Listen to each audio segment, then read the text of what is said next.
Thank you for welcoming me onto your screens or onto your headphones, depending on how you're watching this. I'm Eddie, and this is the Star Wars Experiment. So, for the last 2-3 weeks, I've been watching Star Wars: The Clone Wars Season 1, and holy crap, the show's amazing. I'm gonna try to curse a little less. The show is amazing. I was not expecting it to be that good at all. This makes me a fan of Star Wars. I can say it now. I am a fan because of this show, because it's so good. There's so much going on with it. Let's forego characters for a second, right? Let's talk about plot sequencing and whatnot.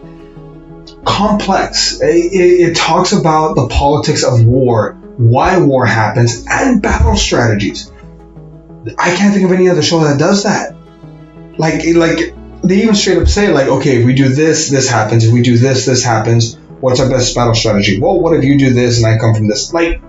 I love stuff like that. I love stuff that I won't say educates, but at the very least gives some gumption or to the idea of, hey, here's how we're going to do things, because if we don't, people might die.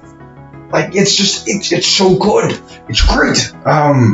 Besides the battle strategy, though, and whatnot, it feels epic. It feels on a grand scale. I just finished the Avatar review, and I kept saying how it feels like Avatar is epic because of the skill of it.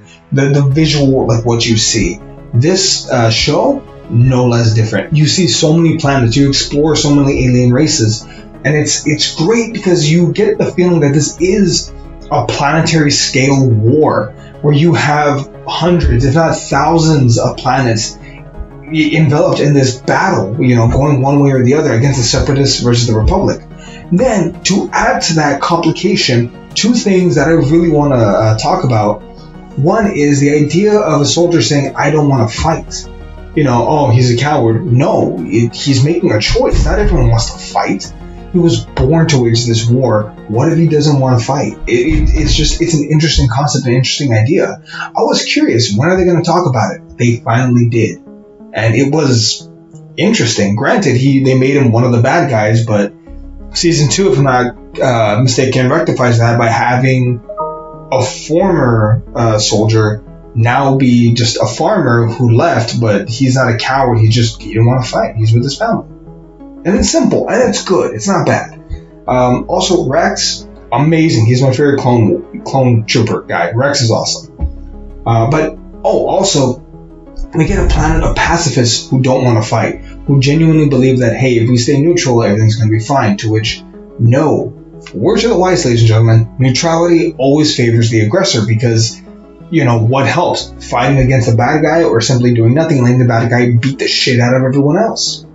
Neutrality always favors the aggressor. Always pick sides. Always.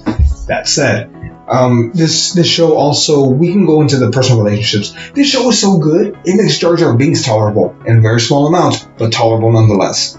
We get an expansion of Anakin, which I understand now why he has such a big reputation. Anakin Skywalker and Obi-Wan. It lends credence to the fact that they have a brotherhood, that they have a strong bond. I know what goes down in Episode 3. I know that that's when Anakin turns to Darkseid and Vader and all that. But now it gives it weight. Because we spent the first couple of movies not giving two shits about Anakin and Obi-Wan's relationship, because in the first one, Anakin's too young to really form a bond. In the second one, he's just, let's face it, kind of a bitch. But in the third one, it feels like, okay, there's a relationship there. You are my brother. You are blood of my blood. It feels more, and I can imagine that this show is going to make the third film more impactful. Even if the third film isn't that good, maybe it's going to make the difference there. Who knows?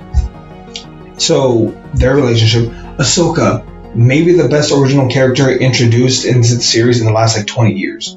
Incredible. She's growing, and I like her. She has the spunk and the tenacity, but also she's the youngster that we all need to view this world through. General Grievous should have been the main bad guy for the entire first 3 films, BT dubs. He is so damn good at being bad. I remember watching his fight with Obi-Wan in the third film and thinking, this guy's a beast. Why isn't he featured more? General Grievous should be everywhere. He should have been the main bad guy in parts 1, 2, and 3. Have Grievous kill Qui-Gon Jinn, and then Obi-Wan could be like, you know what, you and me, we're gonna have a rematch. Let's go, motherfucker. It's so good. They should have had Grievous. And I know if it doesn't line up with the other films or the other canonical stuff, Who cares? Grievous should have been the main villain. There's so much to the show, and it's great, and I love that, and I love that I get more seasons. I think I have 6 seasons left to go on this show, if I'm not mistaken. And personally, I can't wait. So if you can't tell, it's positive. I'm gonna keep watching it, and I'm excited. And lastly, I wanted to point out, and again, I was not initially a Star Wars fan, so bear with me. I never understood why the Jedi mattered so much. Like, I get it, like, they're Jedi, but it's also like, okay, what do they lend? What credence do they lend? But this show is showing how important the Jedi are as generals and as fighters, as warriors. They do make a difference. A Jedi can really turn the tide of a battle, especially Anakin and Obi. Eventually Ahsoka, I am sure Master Yoda got an entire planet to line up with them by himself. So it makes sense that Jedi really do make a difference. That said, I can't wait to see what's next. I can't wait to continue watching. Stick around. But as far as being converted, I have been. Oh, and R2D2 is great too. R2D2 is great too.